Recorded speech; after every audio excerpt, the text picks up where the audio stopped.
To view your animation at any stage, you can press Command Return if you're working on a Mac, or Control Return if you're working on a PC. When you use those controls, you create what's called a flash movie or an SWF SWIF file. This is an individual movie that can be used in other applications now. When you test your animation by making an SWF file, you will see all animations that you have used to build your file, which includes symbols. If you've created animation within a symbol, when you use the play button, you will not see that animation. The only time you see the complete animation, if using symbols, is when you make the SWIF, either Command Return or Control Return. Okay, let's take a look at the organization of this sample file.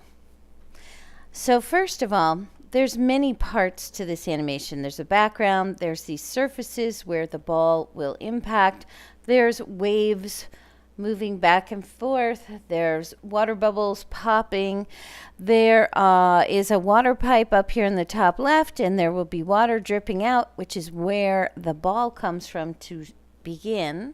So the ball comes out of the water pipe, bounces, actually a parachute opens, then it impacts the surface, slows down, rolls off into the water, and it's gone. And then the animation begins again. In addition to the visuals, there are the sound effects. All sounds must be imported to the library. And of course, every sound should be inserted on its own layer using a keyframe on the frame where you want that particular sound to begin. And again, label every single layer that you create so you know exactly what is on it. Be organized. So that would be your sound effects. I believe for acid bubbles, I did not label those layers.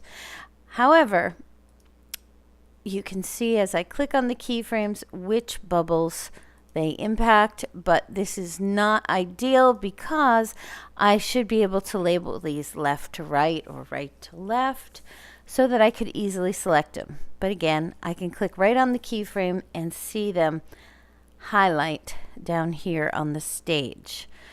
The ball, of course, this is each different section of the ball and where it is moving, and here is the parachute that comes out. And we have water. The water should be, let's select all of these layers underwater. All of the 4 large blue shapes. And I'm going to show you how to move those so that you get the impression that there is water moving.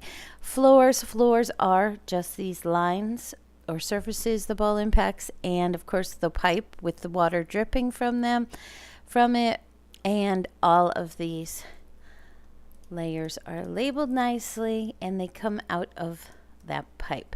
And then of course we have the background wall.